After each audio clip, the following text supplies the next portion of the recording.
So box, box, box.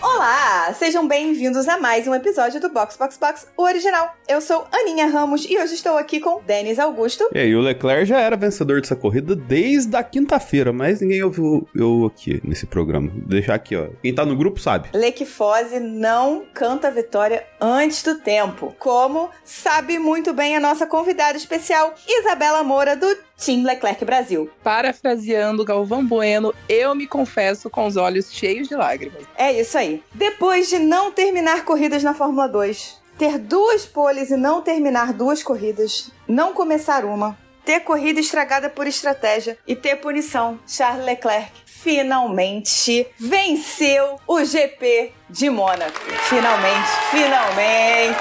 Parece um sonho, não parece? Mas virou o pesadelo da Red Bull, né? O nosso sonho virou o pesadelo de alguns, né? Para a tristeza de ninguém, só dos bullers. Desculpa, bullers, mas assim, desculpa, só vocês estão tristes. Eu voto por uma coisa aqui nos próximos programas, até o fim do ano, Aninha. Toda vez que a gente falar sobre Red Bull e falar crise na Red Bull, vi um trovão na edição, assim. Será que está em crise na Red Bull? Raios e trovões! Então, assim, primeiro, como a residente leclerquista do podcast, eu preciso dizer que estou extremamente feliz. Estou me sentindo, assim, vingada por todos os momentos em que fui zoada neste podcast, em todos os episódios de GPs de Mônaco, entendeu? Não que não fosse merecido, que era sempre muito divertido, mas... Estou me sentindo, assim, muito bem. É tipo... Ai, um refresco pra alma, né? Ver Leclerc no topo daquele pódio, com um sorriso de orelha a orelha, né? Chorando no rádio, quase chorando, falando do pai na entrevista. Foi uma situação, foi um momento, assim, de muita emoção. A história dele é uma história que, nossa senhora, é muito emocionante e pra mim, pessoalmente, é algo que ressoa muito. Mas se vocês querem saber da história de Charles Leclerc, por favor, procurem o nosso episódio do perfil de Charles Leclerc, que é incrível, foi com Team Leclerc Comigo. Brasil, inclusive com a Isa, tá? Exatamente. É um dos nossos episódios mais escutados, porque é um episódio muito bom. E também porque a história do Leclerc na Fórmula 1 e a história do Leclerc de vida é muito interessante. Mas enfim, vamos embora pra pauta, porque além da vitória do Leclerc, tem coisa interessante pra falar, apesar de ter sido um GP muito chato, no geral.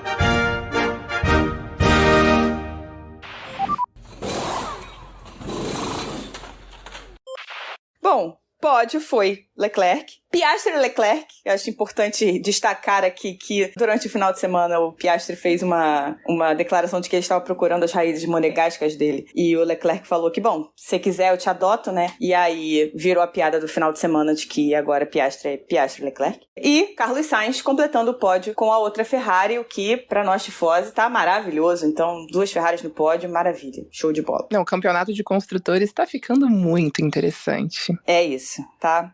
Chuchu, o campeonato de construtores, 24 pontos de diferença entre Red Bull e Ferrari. É uma diferença que a gente não vê aí, eu acho que desde 2022. Vem aí um GP do Canadá, que é outro GP que tem um problema que tinha em Mônaco, que foi o que a Red Bull descobriu, né? Que é que o carro deles não gosta de andar em bumps e zebras. E se der ruim, de novo, a gente pode ter aí uma coisa que a gente não vê desde meados de 2022, que é outra construtora na liderança do campeonato. Quem diria que a Zebra Alta tá dando problema na Fórmula 1 ainda, né, Aninha? Tá vendo?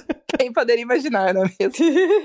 Então, assim, começando o final de semana, a gente teve a homenagem da McLaren ao Senna, com uma pintura incrível, verde e amarela. Ficou todo mundo, assim, esperando pra ver se eles iam colocar Marlboro e tal. Acabaram não fazendo, eu acho que muito provavelmente por questões também de não fazer propaganda à marca de cigarro. É lógico que, né, o Vettel em Imola, você pode ver que não pega a câmera de cima do carro dele, mas não faz o ângulo do quadradinho, do negocinho vermelho lá da marquinha vermelha deles. Ele é oval. Ele só vê de lado, assim, sabe?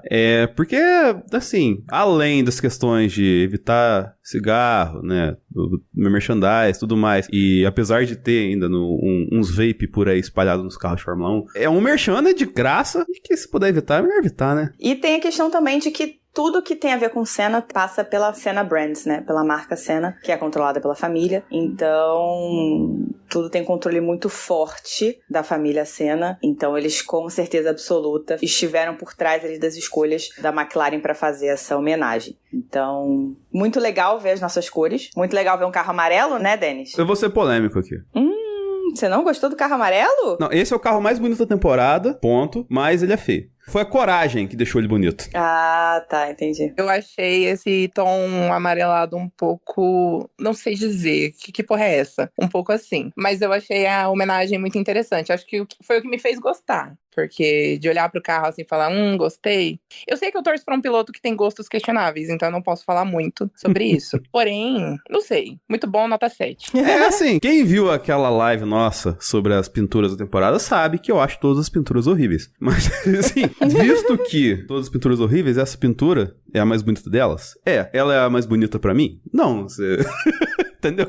É aí que pega, entendeu? Tipo, amarelo, bonito, gostei. Eu sou fã do carro amarelo. Eu gosto, principalmente da Red Bull, por causa do bico do tampo do motor amarelo. Só que, lógico, que não tem nem como comparar.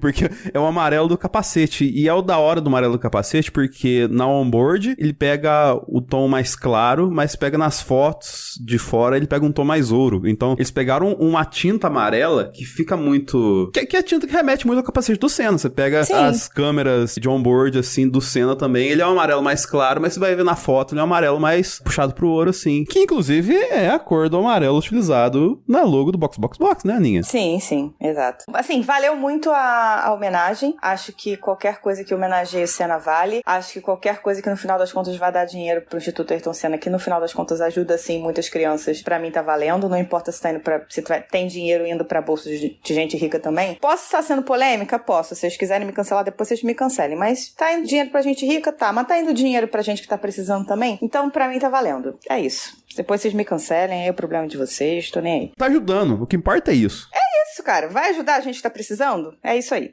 Voltando pra corrida, que é o que importa no momento. Pra começar, já começamos com um merdeléu gigantesco, com uma bagunça completa. Lá atrás, do absoluto nada. A gente nem saiu direito da largada e o Checo se enroscou com o Magnussen, rodou e o carro dele virou uma latinha de Red Bull amassada, que graças a Deus a célula de sobrevivência é o que é, e o Checo saiu inteiro, só o carro é que deu PT. O que vocês acharam dessa confusão? Vocês acharam que teve culpa? Porque assim, a Fórmula 1 deu no for direction. Não levou pra comissário, não julgou, né? Eu achei que eles nem levaram pra comissário pra não dar a chance de acharem que o Magnussen foi culpado e dar um race ban pra ele e tirar ele de uma corrida. Eles quiseram evitar a fadiga nesse sentido e, de certo, consideraram a coisa de ser um incidente de primeira volta e deixaram por isso mesmo. Mas eu acho que o Magnussen merecia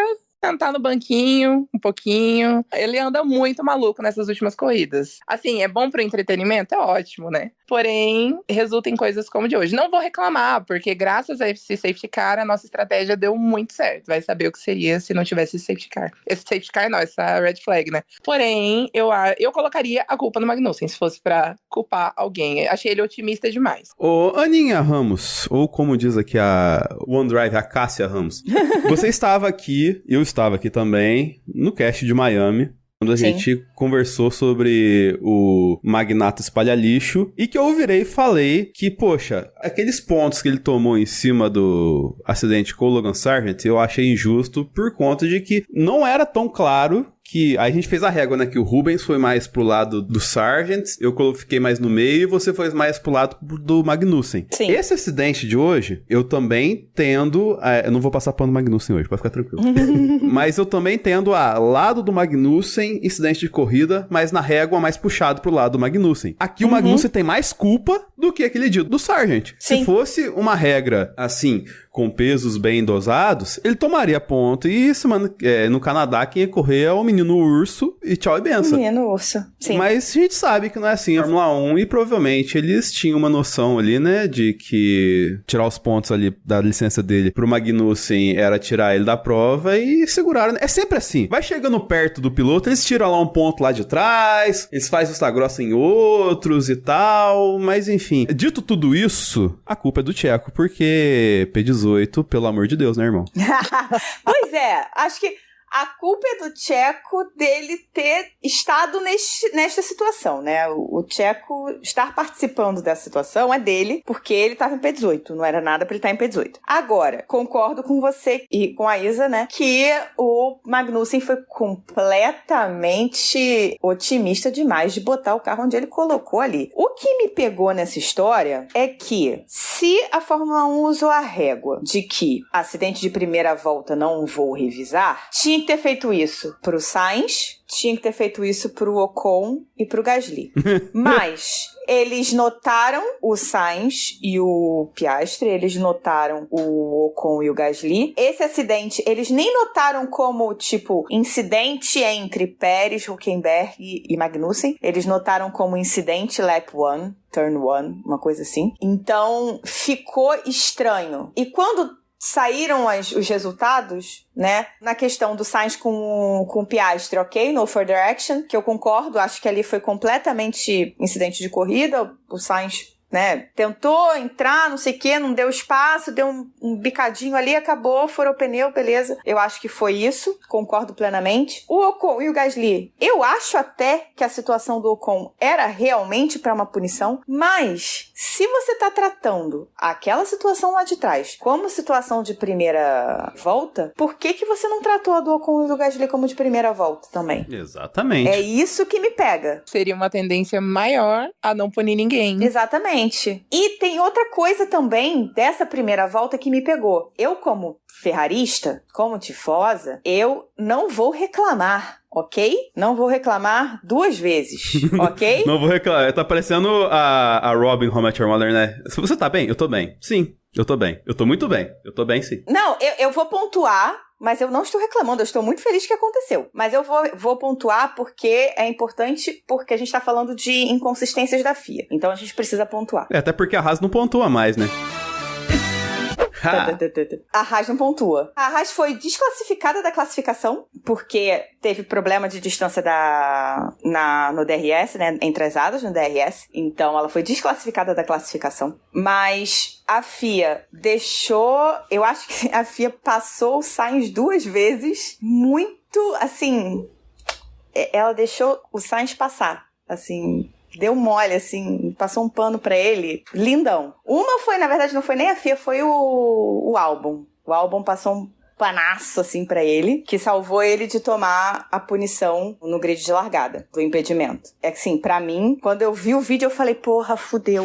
Eu olhei o vídeo do Sainz, eu falei, fudeu. Vai tomar a punição. Esse aí vai tomar a punição. 3 lugares, a gente vai ficar... 2 McLarens contra uma Ferrari, ferrou-se, vamos perder ponto. Mas o Albon, na hora, quando saiu o documento, o Albon falou que no final das contas, como ele passou, ele não perdeu tanto tempo assim, e aí a FIA foi e não puniu o Sainz. Então, primeiro, respiro para os torcedores do Sainz e para os tifosi em geral, foi que sem punição de grid. Segundo respiro foi... Teve ali o toque e tal, furou o pneu, o Sainz ficou, porra, foi lá pro final, 16º, que caraca, que bosta. Deu a bagunça toda, ele foi pra 16º. Normalmente, qual é a regra? Passou do setor 1, né? Quando, né, se passou do setor 1, quando se relarga, é a ordem que tava quando se passou do setor 1. Como assim? 99% do grid tinha passado do setor 1, tava todo mundo assumindo que seria essa ordem. E aí seria com o Sainz em P16. Quando Sim.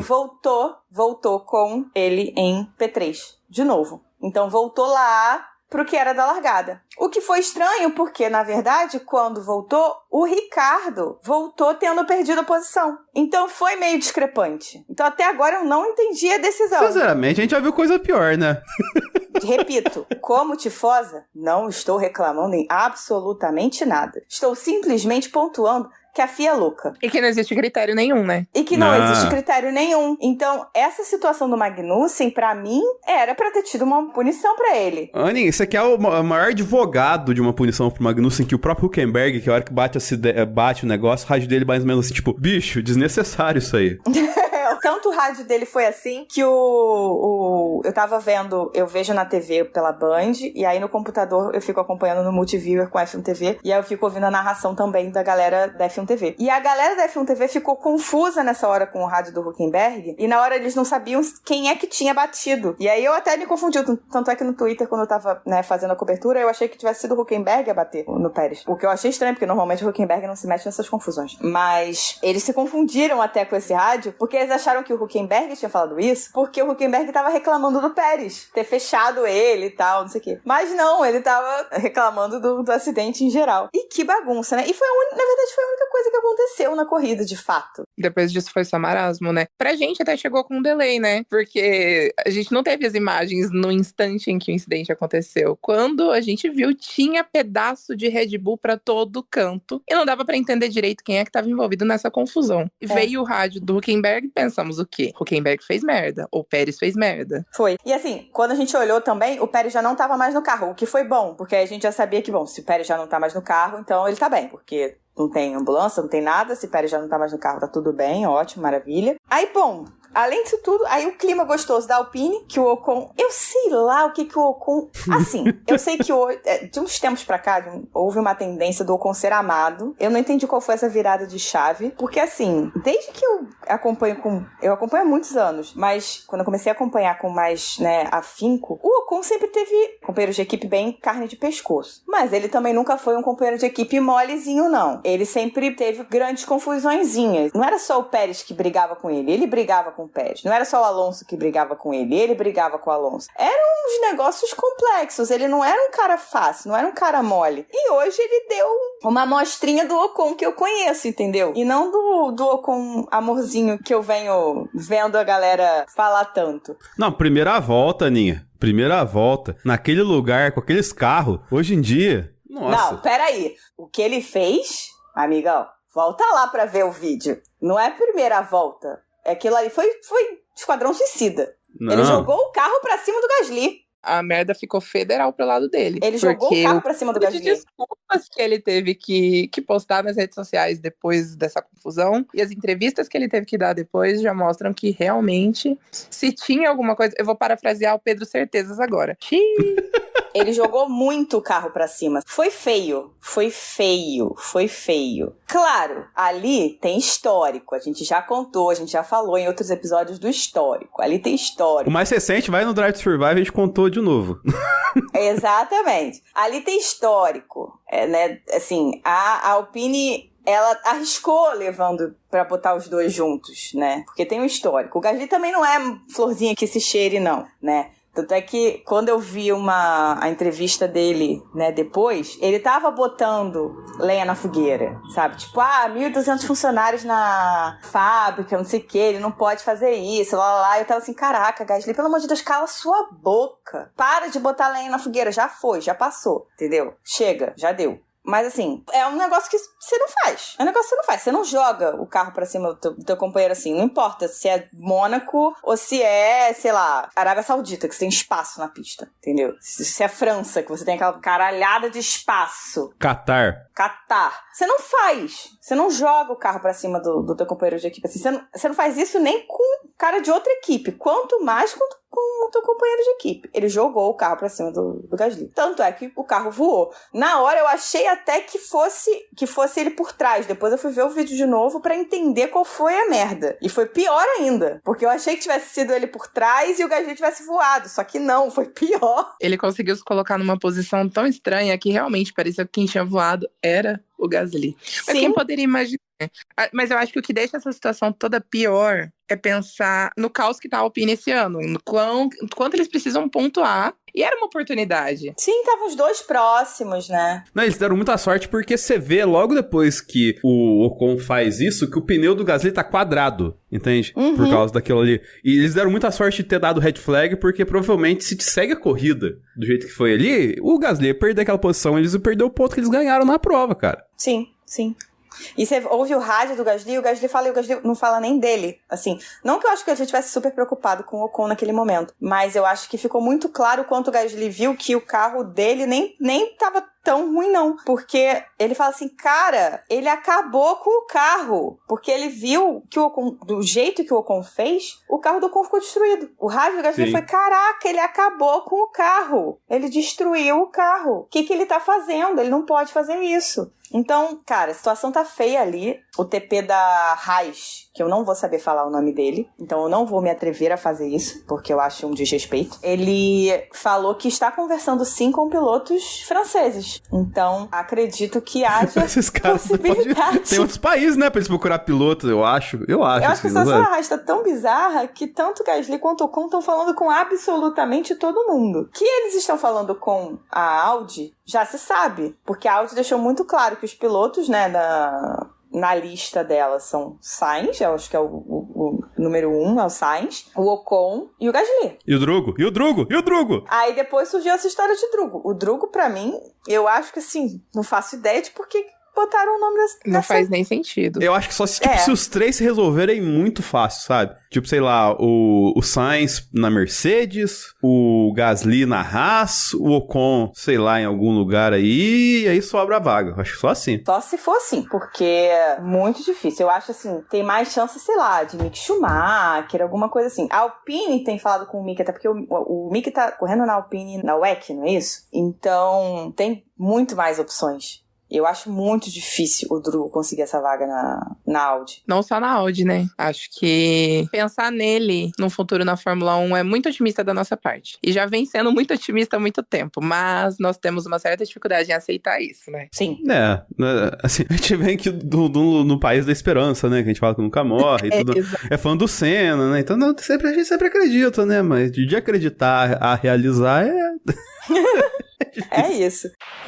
Agora sim, por causa dessa bagunça toda no início, tudo isso que a gente falou aconteceu o quê? Na primeira volta. De 78, Aninha. De 78. 78. Deu-se uma bandeira vermelha. O que aconteceu? A galera falou assim, bom, então vamos trocar de pneu e vamos até o final. E é isso. Os 4 primeiros estavam começando de médio, mudaram para pneu duro. É uma merda. Mas é algo que, né, viável. Depois vieram 3 pilotos atrás, Russell, Verstappen e Hamilton, com pneus médios, porque largaram de duros. O Hamilton entrou na bandeira vermelha, entrou nos boxes puto, xingando a Mercedes internamente, né, mas no rádio falando, eu avisei. E eles tiveram que mudar de pneus duros para médios. E aí é que entrou a sacada da corrida. E por que a corrida foi interessante, apesar de chata, tá? O Felipe não pôde gravar com a gente hoje, mas ele, como ele gosta dessas questões de pneus e estratégias, enfim, ele vai ter achado essa sacada da estratégia interessante. Quando a Mercedes colocou o Russell ali, com aqueles médios, e falou pro Russell, filhão, você vai até o final com esses médios? E falou pro Russell, você tem que segurar? A Mercedes fez a estratégia da Ferrari. Por causa do gap. Por causa do gap. A Ferrari virou pro Charles e falou assim, filho, você tem que virar o que o Russell virar. Porque a McLaren não pode ter a chance de ter um pit stop. Porque a única forma de ultrapassar nessa pista é se tiver uma diferença de pneus tão grande, que a diferença de velocidade vai ser o suficiente para te ultrapassar. Então, o Russell começou a segurar muito lá atrás e a Ferrari começou a dar o ritmo de voltas do Russell para os 2 pilotos, para o Leclerc e para o Sainz. Em algum momento da volta, o Sainz começou a questionar por que o Leclerc estava tão lento, né? O Norris e o Oscar também. Tava todo mundo questionando, cara, por que ele tá tão lento? E o Leclerc tava, caraca, que saco! E foram momentos em que o gap começou a cair para 0,4, né? Eu tava, meu Deus do céu.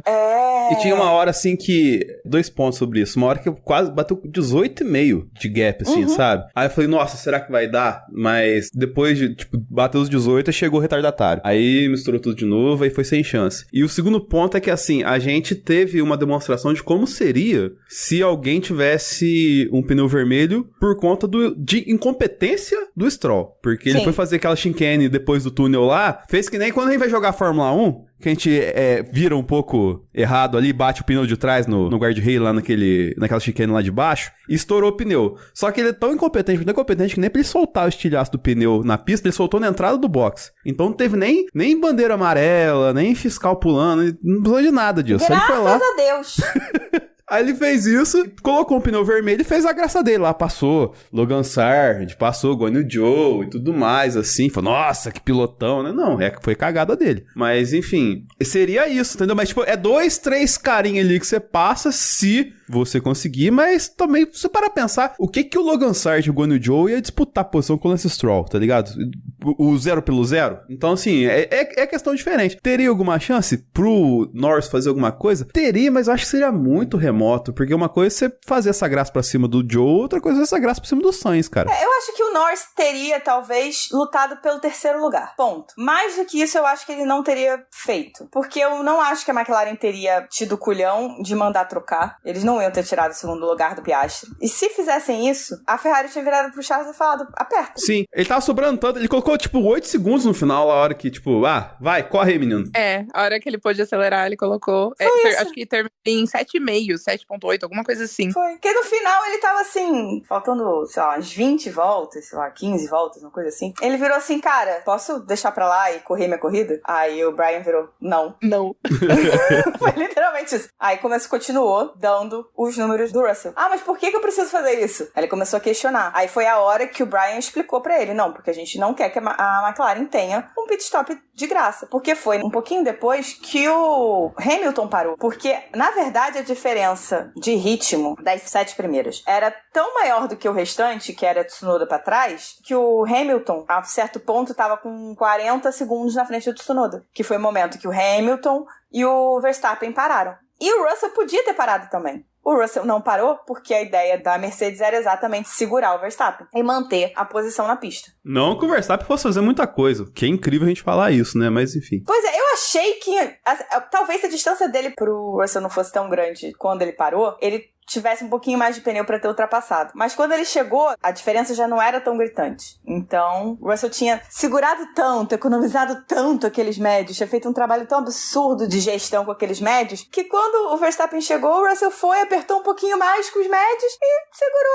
ele de boa, né? Enquanto isso, o Sainz foi lá, também, gerenciando os duros e segurando o Norris o máximo que ele pôde, pra também não ser ultrapassado e não correr o risco de ser ultrapassado, né? Pra também não perder o pódio. Ao mesmo tempo em que ele também tinha que pressionar o Oscar, porque também não dava para deixar o Piastri sem pressão nenhuma. Também não queria, a Ferrari também não queria deixar o Piastri livre, leve e solto, feliz e contente, sem pressão nenhuma. Quando chegou no final, a Ferrari viu que já não tinha mais chance do Norris ter esse pit gratuito, aí eles deixaram o Charles livre. Aí ele começou a tentar fazer umas voltas mais rápidas que ele tava tentando, porque ele é doidinho da cabeça. Ele queria tentar o Grand Chelem, né? Só que Verstappen e o Hamilton tendo parado, eles tinham pneus novos e tinha a volta mais rápida, era um 14-1. Aí o Charles tentou as 2 voltas rápidas e chegou a 1:15.1. Aí ele viu que não dava. Aí foi a hora que chegou na transmissão o rádio dele falando, desculpa aí, eu vou só levar pra casa. Que foi engraçadinho ele falando isso. E foi isso, assim, foi interessante essa história da estratégia. Eu acho que mostrou um pouquinho como é que eles trabalham como uma corrida que não tem parada, também tem estratégia. Porque eu acho que ficou, talvez, muita gente tenha achado que não ia ter um pensamento estratégico também, né? E teve. O famoso vários nadas, né? Não vai acontecer nada, ninguém tá pensando em nada. O que eles vão fazer? Vão ficar só correndo e ninguém tá pensando, ninguém tá... Não, eles estão pensando pra caramba, eles estão trabalhando pra caramba. É chato? Sim. O Verstappen tava falando que foi chato pra caramba. Ele ia pegar o travesseiro, que ele falou, né? Ele falou que ia pegar o travesseiro, mas eles estavam trabalhando e pensando. Pro piloto é muito chato dirigir devagar. Pro piloto não é legal ficar pensando em estratégia. O que eles querem é meter o pé e estragar aquele pneu. Isso é que é legal pra eles.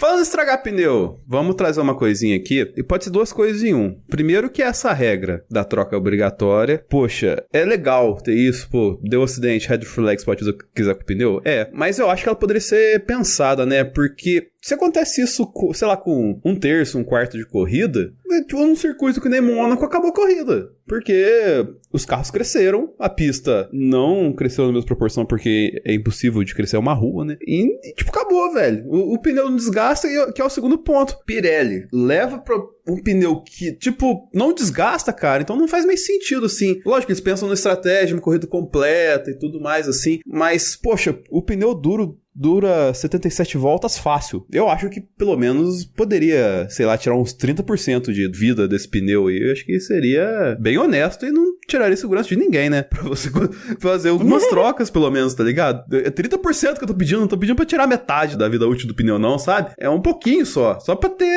Cara, pô, 77 voltas, cara. 77! Você falou uma coisa que é interessante, desse negócio da troca obrigatória, mas principalmente da troca na bandeira vermelha. Eu sou muito contra poder trocar pneu na bandeira vermelha. Eu sou a favor de poder consertar certas coisas. Não sou a favor de poder consertar tudo, não. Os pneus foram C3, C4 e C5. Então ela levou a gama mais macia. Então...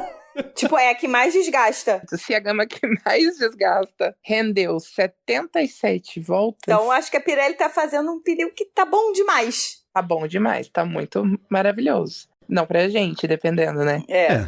Realmente, acho que é um ponto interessante esse de debater essa regra. Porque fica realmente em corridas como o Mônaco decidiu. Todo mundo sabia o que ia acontecer quando houve uma red flag na primeira volta. Pois é. Que louco de não trocar e já não definir, né? Qual seria o pneu que tentariam levar até o fim. Pois é. Eu acho que, na hora da bandeira vermelha, eu acho que pode sim consertar. Eu não sou a favor de que se possa consertar absolutamente tudo no carro, na bandeira vermelha. Mas eu não sou a favor de que se possa trocar o pneu. Eu acho que parou, volta com o pneu que você tava. Ponto. A não ser que seja um pneu que tenha furado, entendeu? Sei lá. O Sainz. Exato. Ou por motivos da bandeira vermelha, por exemplo, rolou uma batida bizarra e aí na hora que você tava voltando, ou sei lá, alguma coisa assim, você passou por um detrito e furou o teu pneu. Ok. A não ser que, sabe, seja uma coisa que você tá com uma slow puncture, alguma coisa assim. Ok. Um pneu que está danificado. Ou do Gasly, por exemplo. Pois é. Agora, um pneu que tá velho, gasto, usado, não acho que tenha que poder trocar. Eu não sou a favor dessa regra. Porque eu acho que é exatamente isso. Acontecem coisas tipo esse GP de Mônaco. Você perde essa possibilidade de estratégia e da obrigatoriedade da troca de pneu, né? Do uso dos tipos de pneu. E outra coisa que eu acho que rolou assim, numa conversinha ali na entrevista entre o Verstappen e o Russell, mas que eu acho que é interessante de se discutir e que pode ser somente pra Mônaco, porque funciona, por exemplo, na Indy, que existe a Indy 500, existem, tipo, corridas que são especiais e que tem suas regras específicas e que poderia funcionar para Mônaco, entendeu? Então, tipo, para Mônaco, a gente faz assim. Para as outras corridas do campeonato, não. A regra é essa. Então, cria-se regras específicas para Mônaco, que é uma corrida clássica que funciona dessa forma. A aprovação do GP de Mônaco já é... Tá vendo aquela menina lá do Explica Fórmula 1? A homologação da pista de Mônaco já é totalmente fora dos padrões que a FIA promete, tá ligado? Então, igual você falou, eu não vou tanto ao extremo de não poder mexer no carro, mas, tipo assim, poderia ser relativo à proporção da corrida, entendeu? Tipo, sei lá, a bandeira vermelha a 20%, você pode mexer tanto. A 30%, tanto. A 50%, tanto. A 70%, quase nada. Entendeu? Vai reduzindo ao passo que a corrida vai evoluindo. Eu acho que seria mais justo. Também acho. É porque, cara, eu acho que poder mexer tudo, eu acho que você volta pro zero. E muita coisa já aconteceu na corrida, sabe? Pra você voltar pro zero. Eu não gosto dessa regra da bandeira vermelha como é. Não acho uma regra justa, no geral, há muito tempo. Não é de agora, não. E essa corrida mostrou como, pra corridas como Mônaco, dá nada. Acaba até atrapalhando o que é a corrida. Pra gente foi ótimo, que a gente tava querendo, era realmente uma corrida extremamente calma e que não acontecesse absolutamente nada. A gente tifosa, né? Não, nem a gente tifosa, eu digo, eu acho que mais do que tifose, assim, fãs do Leclerc, especificamente falando. A gente queria era realmente uma corrida que fosse mais calma possível pra que não acontecesse absolutamente nada e ele pudesse dirigir o mais ridiculamente possível e chegasse no final e ganhasse a corrida, sabe? Porque só assim, pra que não corresse o risco de não dar nada errado, porque o garoto é zarado. Mas assim, essa regra da bandeira vermelha é muito ruim. Eu acho que tira, que meio que não vou dizer que apaga tudo o que aconteceu na corrida, mas apaga um pouco do que aconteceu na corrida. Tira um pouco da graça, vai. Anny, é que esse assunto é complicado, mas a gente tá falando de uma regra que deveria ser debatida, no mínimo, desde Abu Dhabi 2021, entendeu? Pois é. Não é tipo um negócio qualquer, assim, que a gente tá falando. Exatamente. Tipo, red flag é um negócio sério, velho. Se nem depois de Abu Dhabi 2021 a regra mudou, eu não vejo nenhuma pretensão por parte da FIA de fazer alguma mudança relacionada a isso. Mas eu acho que valeria muito eles pensarem para a corrida de Mônaco haver regras específicas. Tipo, em Mônaco, especificamente, tem que ter 2 paradas. E a gente nem tá pedindo muito, a gente tá pedindo uma troca de pneu, que nem... A gente teve corridas recentes na chuva em Mônaco que teve troca de pneu e que continua a mesma merda. Então a gente só tá querendo um pouquinho, sabe? Sei lá, sabe? Porque o Max e o Russell estavam falando, tipo, tem que ter parada pra dormir. Eles estavam brincando, sabe? Tem que ter 5 paradas, tem que ter, sei lá, reabastecimento. Eles estavam zoando entre eles, sabe? Mas eu acho que vale, sabe? Pega esse princípio de que Mônaco é uma corrida por si só, é um evento por si só. E que eu acho que a Fórmula 1 já fala isso muito, sabe? Já faz muito disso quando se fala de Mônaco, que é um evento por si só. Porque Mônaco, antes da Fórmula 1 ser o que era a Fórmula 1, Mônaco já existia como Grand Prix. Então, é isso, cara. Se Mônaco é, por exemplo, parte da tríplice coroa, que tal a Fórmula 1 levar pra Mônaco umas regras próprias pra que seja uma corrida mais interessante? Sabe? Faz umas regras próprias pra ela, como tem a Indy 500 que tem suas regras próprias. Inclusive tá rolando agora e o Marcus Ericsson, felizmente, já está fora da prova. Exatamente. Eu gostaria de fazer o mesmo comentário. Se foi culpa dele, se não foi, eu não sei. Eu só vi ele saindo e eu esbocei um sorriso tão sincero aqui. Ele tava putaço, né, no caso. Não. Pelo fim de Marcus Ericsson. Tadinho, gente, que horror. Já que eu falei de Max Verstappen e de George Russell aqui, tivemos, então, também uma questão que foi Hamilton boladíssimo com a Mercedes, ou Dennis, foi isso? Tipo assim... Eu não vou conseguir falar isso, eu não sei o termo disso em inglês, né, mas a entrevista do Hamilton foi mais ou menos no sentido assim, man, se vocês soubessem o que aconteceu, vocês ficariam enojados, man, que puxa. Porque ele falou uma coisa, tipo, que ele não espera ficar na frente do Russell. Aí perguntaram, não, você não espera ficar na frente do Russell em Mônaco? Não, na temporada, em qualquer momento, assim. E ela, por quê? Aí o Hamilton fez aquela cara, tipo, olhou, sabe aquela quebradinha que ele tá na cabeça, assim? E dá aquele sorrisinho amarelo? Que ele não mostra nenhum dente. Então, assim, é claro, olhando todo o contexto, assim, que pro Hamilton, ele tá só esperando chegar a Abu Dhabi, né, Aninha? Mas fica esquisito demais, sabendo a história do cara lá dentro.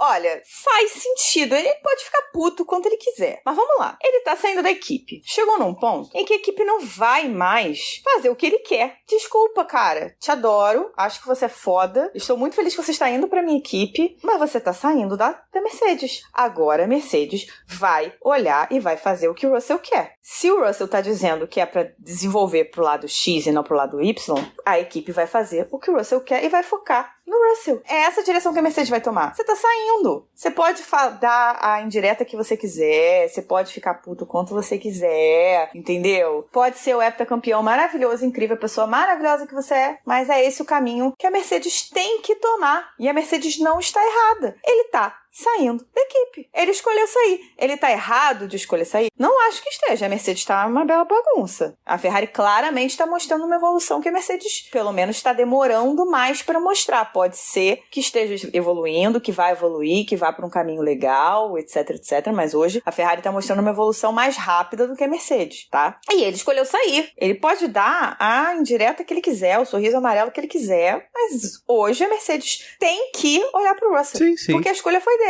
É que eu até queria ouvir a opinião da nossa querida Isa, porque eu acho que fica esquisito, sabe? Tipo, você vê, por exemplo, o Sainz. O Sainz sabe que ele vai sair, que ele tá... E lógico, ele tá fazendo, porque ele sabe que tá sendo um portfólio pra ele. Essa temporada de como ele pode ser importante pra equipe. Mas, cara, você vê que, tipo, o Sainz, ele vai sair lá em Abu Dhabi, os caras vão jogar ele pra cima, tá ligado? E o Sainz, por mais que ele seja um piloto hoje muito competente, ele não é um heptacampeão, assim, sabe? Então, você vê que o caminho que tá se levando pro Hamilton sair da Mercedes é, entre aspas, uma porta meio lateral, em vez de ser a porta da frente, isso me soa um tanto quanto, sei lá, esquisito, sabe? Eu tenho teorias em mente, mas eu acho que a saída do Hamilton ressentiu muito o Toto. E disso, as coisas começaram a ficar estranhas, porque o Toto faz questão de ressaltar em toda entrevista que ele dá e que ele precisa falar sobre isso, que em uma hora o Hamilton queria ficar e na outra ele não queria mais, e acho que ele enxerga isso como uma espécie de traição. E o Hamilton, obviamente, pensou no lado dele, né?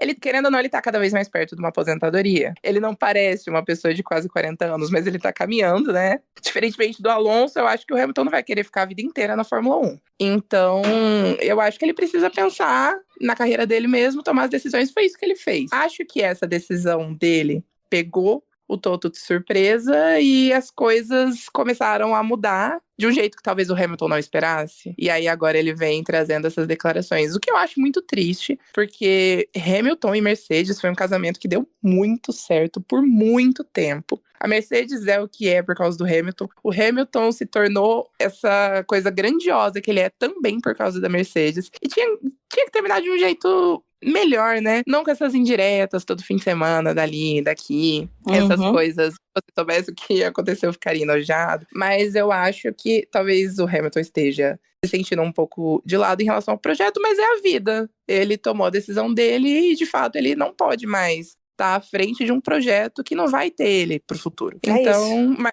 acho que as coisas poderiam ser melhor conduzidas pela Mercedes, para não ficar essa coisa ressentida, sabe? Porque é muito o que parece, muito ressentimento por parte da Mercedes. Você falou em coisas melhor conduzidas pela Mercedes, e como as coisas são conduzidas na Red Bull, hein?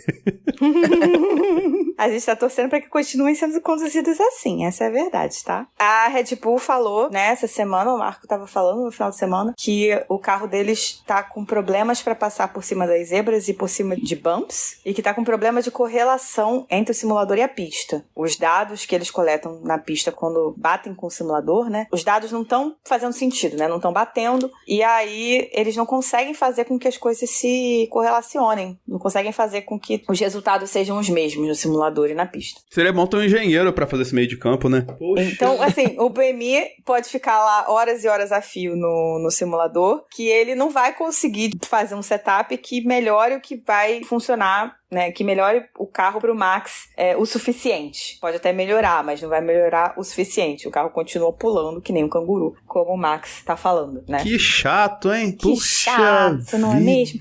E aí a gente vai pro Canadá, que também é uma pista que tem muitas zebras altas. Olha aí a gente aí de novo. Tem que andar muito nas zebras. E então a Ferrari e a McLaren têm muitas chances aí de fazerem bons pontos, principalmente tirarem muitos pontos do Pérez, que mais uma vez aí em Mônaco mostrou por que a Red Bull não pode continuar com ele. Ele vem dando sinais já tem um tempo, né? Pois é. Eu diria que anos. Eu não sei, cara, eu não faço ideia, mas eu não sei mais o que dizer, entendeu? Eu só quero o Yuki na Red Bull, só isso que eu quero. Eu só queria Yuki Tsunoda na Red Bull, só isso. E assim, a gente tá falando aqui, até foi nesse GP de Miami, que a gente tava trocando ideia aqui, Aninha, que eu falei, pô, uma vez o Max, pô, legal, disputei na pista, que da hora. Imola não tava aqui, mas já senti que... Pô, e achou um negócio esquisito. Agora hoje é da declaração que, tipo, pô, desafie qualquer um aí desses pilotos aí a fazer alguma coisa com essa merda desse carro que eu tô aqui. Já subiu o tom um pouquinho, né, do Max ali. Pois é, agora ele subiu. Agora eu desafio ele a fazer qualquer coisa com o SF1000 que o Leclerc colocou no pódio. Vai lá, pega o carro da Ferrari de 2020, pega lá, vai lá, bota ele no pódio também. É, filha da... Midiaticamente, eles se envolveram em escândalos. A saída de um dos principais nomes. Aí as coisas começam a dar errado na pista também. Interessante de acompanhar. Porque ano passado era tudo flores e óperas, né? Nesse parecia que tudo seriam flores e óperas também, mas agora...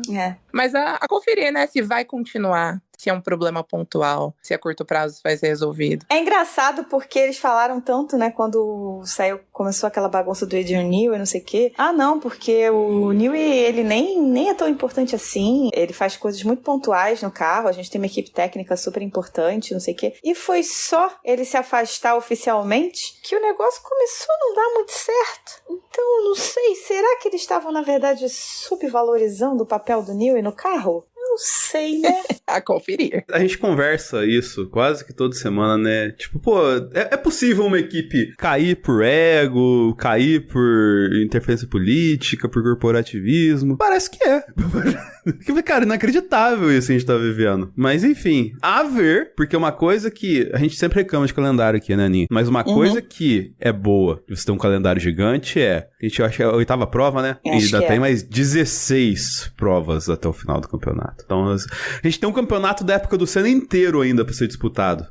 Então, tem muita coisa pra acontecer. E a gente teve, até agora, pistas muito específicas, vamos dizer assim, que tem coisas muito próprias. Mônaco, né? Claramente, sendo uma delas. Mas Canadá é uma pista que é semi de rua ainda. E a pista que é mais pista, vamos dizer assim, que é uma pista mais normal, entre aspas, que é uma pista que consegue dar mais pra gente uma ideia do equilíbrio entre os carros, uma coisa mais que é circuito mesmo, de fato, é a da Espanha, né? Normalmente é onde, inclusive, equipes levam atualizações. Acredito que a Red Bull deva levar alguma atualização pra Espanha, capaz de a Ferrari e a McLaren levarem alguma coisinha ali pequena, porque elas já levaram grandes atualizações, né? Então é capaz de a Ferrari e a McLaren levarem coisas pequenas pra Espanha também. Acredito que o GP da Espanha seja um GP pra gente prestar atenção. E assim, você traz pro campeonato. A gente falou do campeonato de construtores, mas aqui, Verstappen 169, Charles Leclerc 138, são 31 pontos já. Aí quem que é o terceiro? Lando Norris, 113. Carlos Sainz é o quarto com 108, Pérez já é quinto com 107. Meu Deus, quinto. Então assim, cara, e o Piastri com 71, mas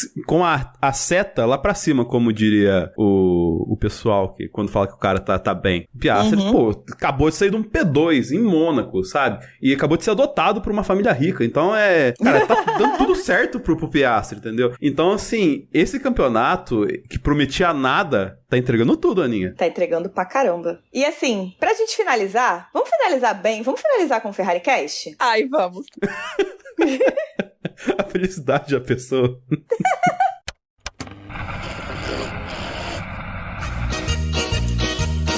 Uma bosta. Competência que chama. Puta que pariu. Ser ferrarista é complexo. Tá difícil ser ferrarista. Foi nada diferente do que a gente já tá acostumado. E aí fudeu 2 campeonatos. Só 2 palavras aí, viu, Bruno? Parabéns. Parabéns, Minuto. Ferrari Cast. Antes de começar, vou atravessar o Ferrari Cast aqui. Eu quero que as duas descrevam como que foram as últimas voltas, assim, pra gente aqui. Relato no podcast. Eu já não dormi muito bem parte da noite. Toda hora eu acordava e pensava, tá na hora da corrida? Tá na hora da corrida? Enfim, foi uma tortura até a hora da corrida. Depois foi uma eternidade até as últimas voltas. Mas a partir da volta 68 eu já não enxergava mais nada, porque eu comecei a chorar e chorar e chorar, e aí eu pensava, o que pode dar errado? Tudo. Porque fã do Leclerc é uma pessoa pessimista. É o que sempre acontece. Não existe uma unidade de pessoa que seja otimista, que vire e fale, não, essa corrida a gente ganha fácil, não existe. E aí eu só pensava em tudo que poderia dar errado, ao mesmo tempo que eu só pensava, meu Deus, como as coisas deram errado até aqui, esse ano tem que dar. E aí eu comecei a mandar mensagem para as pessoas falando reza, reza, reza, reza, juro. E ficava falando vai dar certo. Eu tava mandando mensagens desconexas para as pessoas, depois eu até preciso ver. Eu nem lembro direito das coisas que eu tava falando. Talvez eu tenha deixado meu pai um pouco assustado. Enfim, é um sentimento indescritível. Eu realmente tô me sentindo muito realizada. Talvez eu só tenha me sentido desse jeito quando o Rosberg ganhou o campeonato. Sim, gente, eu era uma torcedora de Nico Rosberg. Talvez isso seja assunto para um outro momento. Talvez para outra sessão, né? Exato. Mas, enfim, é indescritível. Eu até agora não tô acreditando, mas foi realmente a concretização de um sonho coletivo. Acho que todo mundo sonhava com isso. Ainda mais sabendo do tanto que ele ama Mônaco, tanto que ele sempre sonhou em estar ali, em realizar um sonho que não era só dele, sabe? Então, sei lá, eu ainda não tô entendendo direito o que aconteceu. Me sinto parte da família. Eu acho que, cara, as últimas voltas, eu sei lá, cara, eu tava olhando pro computador, olhando pro gap, aí eu olhava pro gap, e aí eu tava vendo o gap subir, eu tava assim, Charles, que você tava fazendo? Você tava virando 1,18 e de repente você tava virando 1,15, por quê, filha da puta? Só leva esse carro pra casa, pelo amor de Deus. Só bring it home. Pelo amor de Cristo, você não vai inventar de tentar fazer um Grand Slam agora. Puta que pariu. A volta mais rápida é 1,14. Eu tava xingando ele. Honestamente, eu só tava xingando ele. E eu ficava pensando, cara, ele sofreu tanto pra conseguir essa porcaria dessa vitória, porque ele passou por um time que zoou com ele. 2022 foi muito zoado, sabe? Ele teve muita má sorte, ele errou também, ele fez merda também, sabe? E, poxa vida, esse ano, ele foi... Eu tô vendo, assim, a galera falar mal dele, e eu acho que tá sendo de uma forma muito errada, porque eu acho que ele tá tendo um ano muito bom. Eu acho que tá sendo muito injusto. Eu tenho lugar de falar isso aqui, porque você sabe, quando eu tenho que dar porretada no Leclerc, eu dou.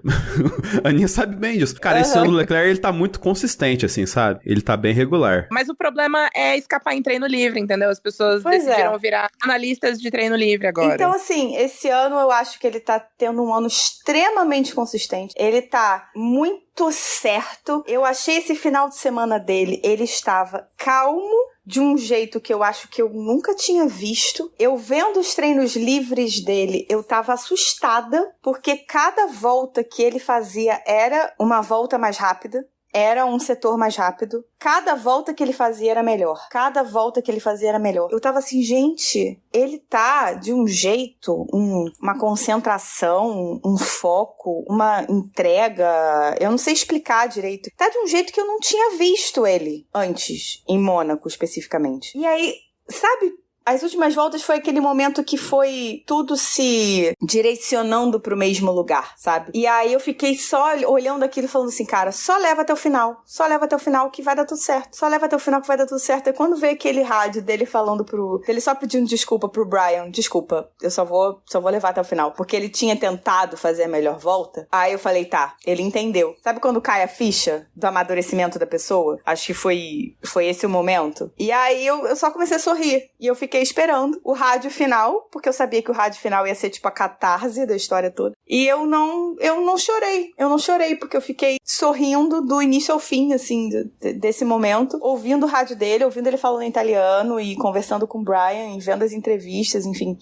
E fiquei vendo tudo e vendo ele falando do pai. E eu tenho uma conexão com ele, provavelmente por uma questão de similaridade de histórias pessoais, enfim, por questão familiar, enfim, não vem ao caso, que eu não consigo não ter uma conexão com ele. E só me deixou muito feliz. Me deixou muito feliz, me deixou com, nossa, um alívio, uma felicidade, uma tranquilidade muito grande. Foi muito bom ver a forma como eles estavam todos comemorando ali o Vasser no pódio com ele, depois de ter visto o que foi 2022, principalmente da forma como a equipe tratou ele, como o Binotto tratou ele em 2022, que falaram em 2022 sobre o que aconteceu, sabe? De terem diminuído tudo o que aconteceu, de terem diminuído os problemas que a Ferrari teve de estratégia, porque aquela corrida de 2022 era dele, e quem tirou a corrida de 2022 dele foi a Ferrari, e foi muito triste ver ele vencer da forma como ele venceu, que no final das contas foi gerenciando a corrida, que ele gerenciou a corrida, ele não teve que fazer pit stop,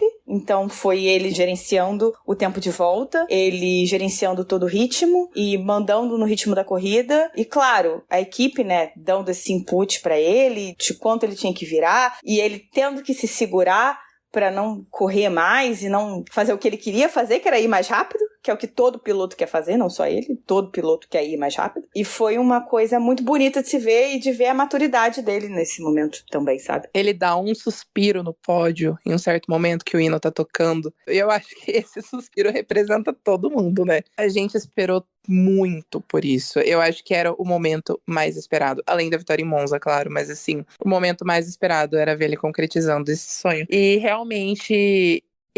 hoje foi mais especial porque ele tem agora ao lado dele um chefe de equipe que respeita quem ele é, respeita o piloto talentoso que ele tem uma equipe que trabalha com ele e finalmente Mônaco amou ele de volta. Sim. Finalmente, Mônaco amou ele de volta. Mas, além disso tudo, né, além dessa questão emocional, enfim, tudo mais, eu queria destacar, e aqui, falando de Ferrari, uma coisa que eu reparei no final de semana, acompanhando o final de semana inteiro, que foi uma mudança de postura da equipe em relação a ele, que foi de ouvir o piloto, tá? que a gente tinha muito isso dos pilotos terem que brigar com a equipe pra serem ouvidos. É que a gente sempre falava, né, que os engenheiros da Ferrari eram o Sainz com o Leclerc toda hora, né? Eles montavam estratégia.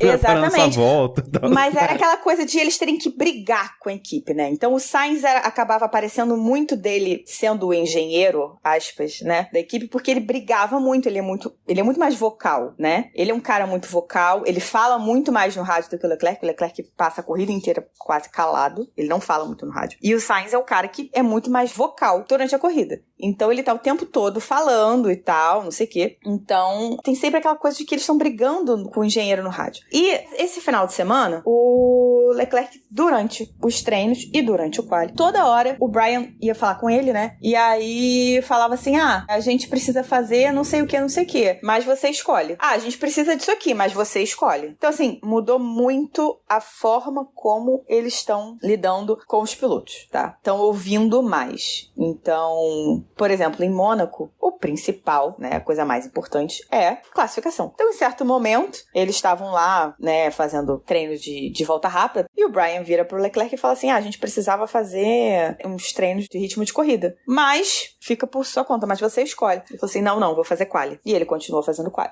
Na classificação, mesma coisa, eles estavam no Q1, quase todo mundo, só o Verstappen estava na pista, todo mundo entrou pra trocar e fazer mais uma tentativa com pneu novo, com macios novos. Aí o Brian fala pra ele, olha, tá todo mundo entrando pra trocar. A gente acha que a gente entra pra fazer uma tentativa com pneu novo. Ele, não. Vou fazer com esse aqui. Só o Verstappen tá na pista com um pneu antigo. Ele, não, eu vou ficar com esse aqui. Ok. E ele ficou. E ele melhorou o tempo dele. Ele passou pro Q2 em P6, sei lá. Mas o que importa é passar pro Q2, né? Era o que importava. E ele guardou um pneu pra ir pro seguinte. Isso a gente não via na Ferrari. Essa troca e esse tipo de respeito ao que o piloto está falando, a gente não via. A gente via era ordens diretas. Agora rola na Mercedes, não foi a Mercedes que não teve pneu esse dia pra fazer classificação? Acho que foi. A McLaren eu acho que também não teve. Foi o Lando que ficou sem pneu e teve que fazer um Q3 de médio, se eu não me engano. Numa sprint, eu acho, dia desses. Que foi bem absurdo. O que eu achava interessante nessa situação toda é a forma como o público médio se comporta, se comportava, no caso, em relação a essas situações que aconteciam. Porque é como se bastasse o piloto decidir que não seria assim, que não seria. Uhum. Sendo que existiam outros fatores que faziam com que, às vezes, eles tivessem que acatar certas decisões. Não é Sim. assim, vou desrespeitar e pronto. O cara é piloto da Ferrari. As coisas não são desse jeito. Não basta você desrespeitar como se fosse um adolescente mimado. Não é assim que funciona. Sim. E às vezes, por exemplo, se a Ferrari faz um plano, tá? De vamos fazer 5 voltas com esse pneu aqui. Ela coloca combustível para 5 voltas com esse pneu aqui. Se vira pro piloto e fala, não, você tem que entrar. Ele não pode virar e falar, não vou entrar. Porque ele não vai ter combustível pra continuar na pista. Simples assim. É simples assim. Quando eles deixam a escolha do piloto, significa que eles colocaram combustível suficiente no carro para o piloto continuar na pista. Ou seja, eles escutaram o piloto. Eles deixaram a escolha do piloto. Existiu uma diferença ali, sabe? É uma diferença de gestão, é uma diferença de pensamento. E isso é muito, muito legal. Isso é muito legal. A gente sempre falava, poxa, ano passado o Vasseur chegou, ele o Thiago, que teve com a gente do Drive Ferrari, falando aquela cara de deboche, né? Uhum. Ele sempre observando como é que tava a equipe, assim, a gente notava que ele tava fazendo um raio-x de como que tava a situação. E esse ano a gente vê que começa a colher fruto, o carro já é bem diferente, você vê várias coisas, tipo, desde questões de gestão de equipamento, de peça e tal, assim, até o pit stop, como melhorou. Então é nítido. E é bom que a gente tenha uma equipe se organizando para fazer frente a outra equipe que está se organizando e vindo forte, que é no caso da McLaren. No meio de uma equipe, de 2 equipes, na verdade, que achavam que estavam no domínio e que estão quebrando a cara, que é a Mercedes e, nesse ano em particular, está sendo a Red Bull. Então no mínimo, essa movimentação na frente da Fórmula 1 é muito interessante pro espectador como um todo, tá ligado? Porque tá equilibrando. É o que a gente quer ver. De alguma forma tá acontecendo. E o Vasseur, que eu achei lindo demais. Eles, no final, né, depois, fizeram tudo que tinha que fazer, deram as entrevistas, lá, eles foram pro Porto, que o Leclerc falou que ia pular no porto, né? Pular no mar. E eles foram pro porto e pularam no mar. Ele e o Vasser. E, na verdade, ele jogou o Vasser na água. Ele empurrou o Vasser dentro da água. Qual que era a temperatura ali em Mônaco nesse fim de semana? Tava 23, 24. Rapaz. Ai. Pra gente, essa temperatura é friozinho. Pra eles é quentinho. E Pro carioca é Nebraska pro isso aí carioca agora. Pro carioca é frio. Eu acho que tá isso aqui em Minas agora e eu tô me sentindo adorável.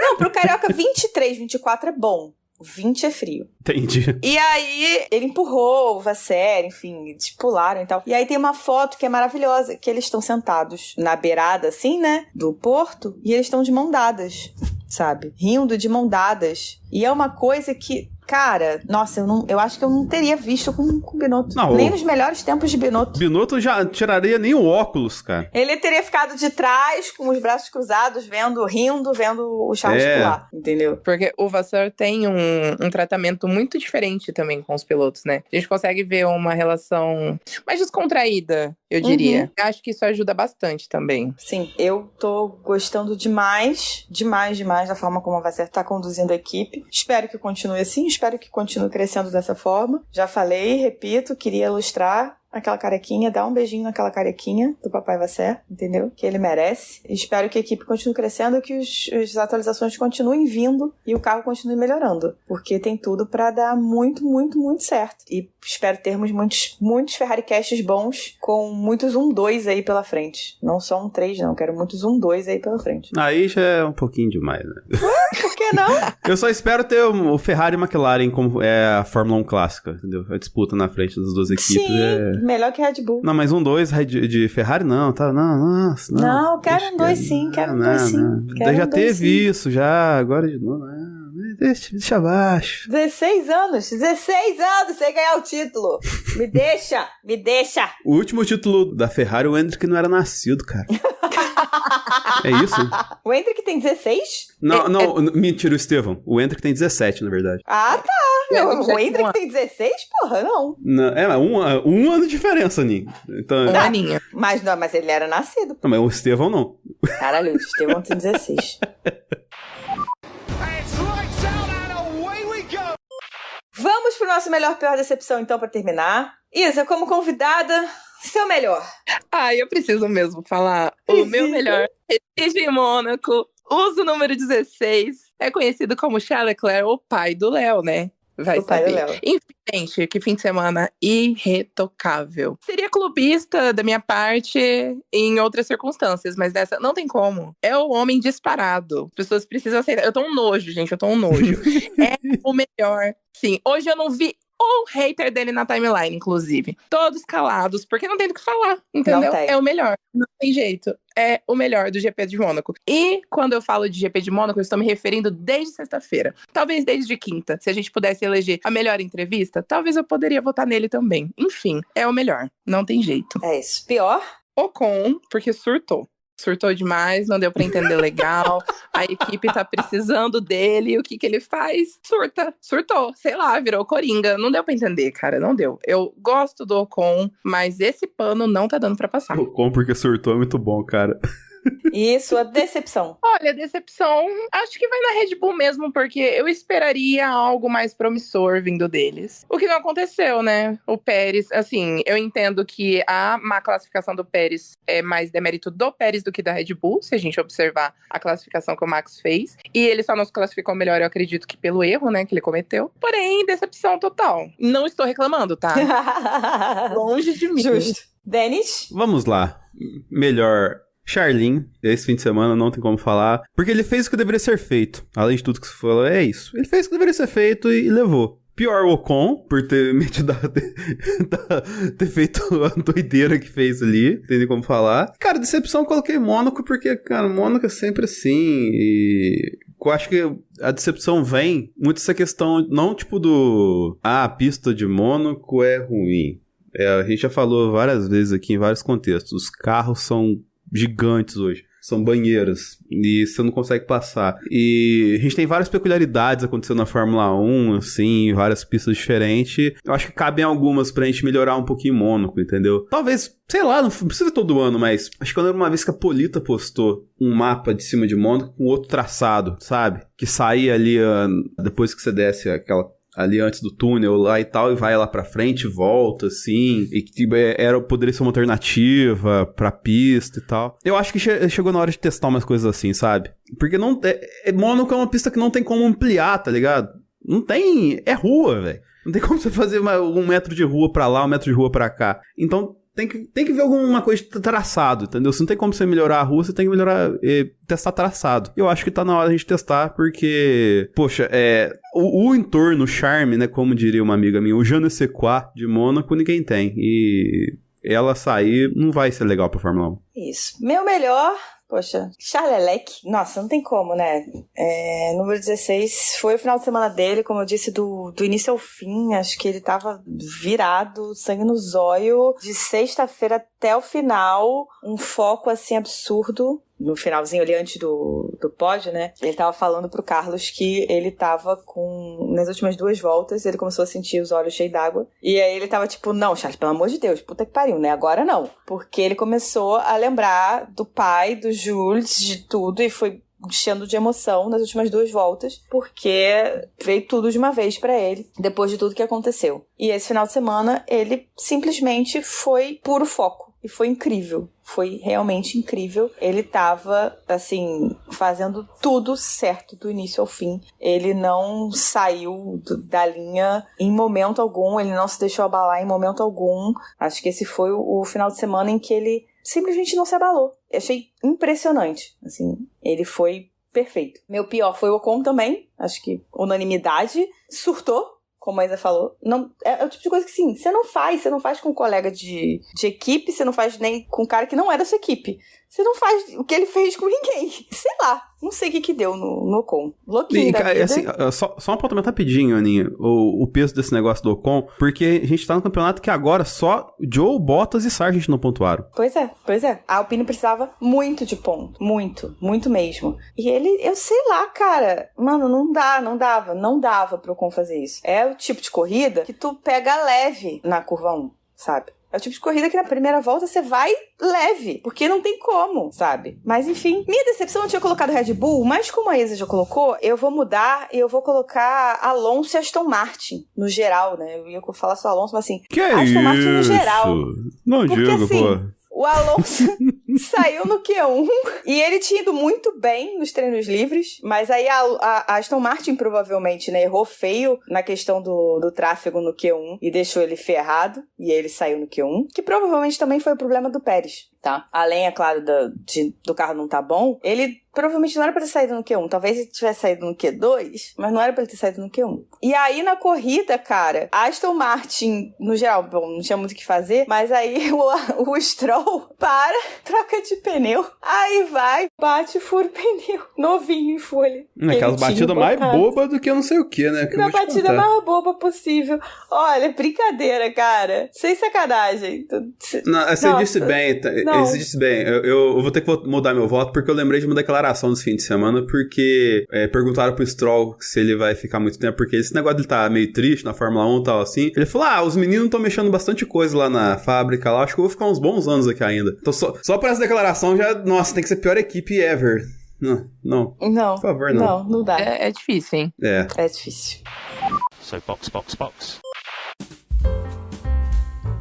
Bom, é isso. Isa, muito obrigada pela sua presença pra gente comemorar essa vitória. Muito feliz de ter aqui. Pois bem, muito obrigada por me convidarem. Estou muito feliz hoje. Meu humor tá ótimo, adorei compartilhar esse momento com vocês. Se vocês quiserem saber de mais informações, entrevistas legendadas e tudo mais sobre o campeão do GP de Mônaco de 2024, gente, eu tô muito nojenta, desculpa. Enfim, @LeclercTeam no Twitter. Ou no X, né? A gente não pode mais falar Twitter. Não sei. E apenas Isabela Moura, mas sem o E. Isabela sem o E. Faz sentido? Moura no Twitter também, ou X, tanto faz. E é isso. Muito obrigada, Isa. Muito obrigada de verdade. Pra finalizar, precisamos sempre agradecer aos nossos queridíssimos, amados apoiadores, que se não fossem por eles, não estaríamos aqui. Exatamente. Para os nossos apoiadores Monza, um agradecimento de coração. E aos nossos apoiadores Silverstone, Interlagos e Mônaco, agradecimento nominal para Leonardo Fernandes, Hugo Costermani, Leco Ferreira, Fernando Jambeiro, Rodolfo Tavares, Bruno Soares, Carol Polita, que deve estar muito feliz, inclusive, Jaime de Oliveira, Diogo Moreira, Ed Silva, Bruno Lopes e Jéssica de Araújo, que também deve estar muito feliz em família. Exatamente, com o nosso querido tifozinho. Pra quem quiser falar com a gente, @cashboxboxbox no Twitter e no Instagram. Também estamos no @boxboxboxpodcast no YouTube. podcastboxboxbox@gmail.com é o nosso e-mail e a nossa chave do Pix pra quem quiser mandar um qualquerzinho aí pra gente, pra ajudar a gente também. Pra quem quiser ajudar a gente com frequência, quiser participar desse grupo seleto de pessoas que nos ajuda e quiser ter o seu nomezinho falado nessa lista de apoiadores, estamos no apoia-se/cashboxboxbox. Temos, como eu disse, 4 planos de apoio, que vão de R$5 a R$50, que são os planos Monza, Silverstone, Interlagos e Mônaco. A partir do plano Silverstone, vocês fazem parte também do nosso grupo de WhatsApp, que tem discussões maravilhosas. Inclusive, hoje a gente estava fazendo discussão sobre a estratégia da Ferrari em relação ao Russell, né? Em relação a toda essa questão aí da McLaren, do pit stop do Norris, ao vivaço, antes de estarem falando disso na transmissão, inclusive, tá? E agora, inclusive, quem tá no grupo tá... Você agora já perdeu, né? Porque o Rodrigo tá calculando quantas voltas faltam pra acabar no tempo aí de 500, então...